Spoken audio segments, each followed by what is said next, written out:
పరాత్పరుడు పొందదైనవాడు ఎవరు? ధర్మరాజు భీష్మాచార్యుని అడిగిన ప్రశ్నలో రెండవ ప్రశ్న. నీకు ప్రాప్యమైన వాడు ఎవడు అంటే, ఇంద్రరుద్ర ప్రభృతులు అయిన వారు, దైవత్వం కలవారు చాలామంది ఉన్నారు, వారిలో పరాత్పరుడు ఎవరు అని ప్రశ్నించాడు. అందుకు సమాధానం భీష్మాచార్యులు సెలవిచ్చారు. పరాయణం అంటే పరమప్రాప్యుడు ఎవరు అని అడిగిన దానికి నారాయణుడే పరమాత్మ, పరాత్పరుడు, విశ్వాత్మకుడు, సర్వజగదాధారభూతుడు, ఆధారభూతులలో ఇతడు ఉత్తమమైన వాడు, కాబట్టి నారాయణుడే పొందదగినవాడు అని నారాయణం మహాజ్ఞేయం అని శృతివాక్యాన్ని చెప్పారు. సబ్రహ్మ సశివ అన్న వాక్యంలో బ్రహ్మశబ్దము, శివశబ్దము, ఇంద్రశబ్దం కూడా ఉన్నాయి.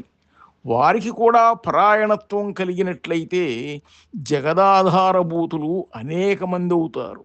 అదెలా కుదురుతుంది అంటే, వాక్యభేదం ఉన్నప్పటికీ సర్వస్మాత్పరుడు నారాయణుడే అని నారాయణ పరం బ్రహ్మ తత్వం నారాయణ పరః అన్న వాక్యంలో బ్రహ్మరుద్రాదుల కంటే ప్రాప్యుడు, పరపురుషుడు, పురుషోత్తముడు, సద్బ్రహ్మవాచకమైన వాడు, పరతత్వము నారాయణుడు తప్ప మరి ఒకడు కాదు అని ప్రతిపాదించారు.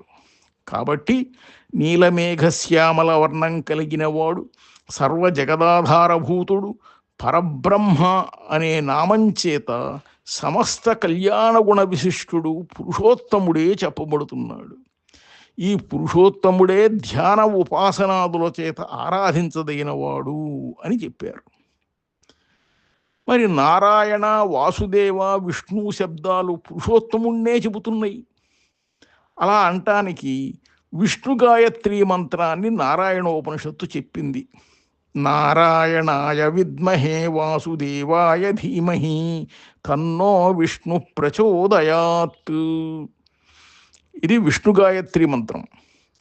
ఇందులో నారాయణ, వాసుదేవ, విష్ణు శబ్దాలు సర్వవ్యాప్య వ్యాపకుడు, సర్వజగత్కారణభూతుడగు పరమపురుషుడు నారాయణుడు తప్ప మరి ఒకడు లేడని స్పష్టంగా చెప్పింది. కేశవాది ద్వాదశ నామాలు కూడా పరమపురుషుణ్ణే ప్రతిపాదిస్తున్నాయి. తత్వవేత్తలకు మహాయోగి అయిన నారాయణుని స్వరూపమే తెలుసుకోవాలి. హరిశబ్దవాచ్యుడైన నారాయణుడే పరాత్పరుడు. ఈ విషయం సర్వశాస్త్రాలను విమర్శించి విచారించి నిశ్చయించారు. కాబట్టి నారాయణుడే ధ్యాన, అర్చన, ఉపాసనాదులకు యోగ్యమైన వాడు. భీష్మాచార్యుడు తన యొక్క హృదయంలో ఉన్న భగవత్ స్వరూపాన్ని, శాస్త్ర పరామర్శను సహేతుకంగా చేసి సర్వాంతర్యామి అయిన పరమాత్మ యొక్క స్వరూపాన్ని పరమం యో మహత్తేజ మంగళానాంచ మంగళం అన్నటువంటి 1.5 శ్లోకంలో చక్కగా నిరూపించి చెప్పారు. ఉత్కృష్ట తేజోరూపుడు ఎవరు అంటే, ఎవరు ఉత్కృష్టమైన తేజోరూపుడో అతడే పరాత్పరుడు. లోకంలో అగ్ని, సూర్యుడు మొదలైన తేజోరూపాలు అనేకం ఉన్నాయి. వాటికి దాహకత్వ, తాపకత్వ ధర్మాలు ఉన్నాయి. వాళ్ళు తమ విద్యుక్త ధర్మాలను ఆచరిస్తారు, కానీ వాళ్ళు స్వతంత్రులు కాదు. ఎందుకంటే వారికంటే అధికమైన తేజోరూపము మరి ఒకటి ఉన్నది. కాబట్టి అందుకే తస్య భాషా సర్వమిదం విభాతి అని పరమపురుషుని యొక్క తేజస్సు అపరిచ్ఛిన్నము, సర్వత్రా వ్యాపనశీలము కలిగినటువంటిది.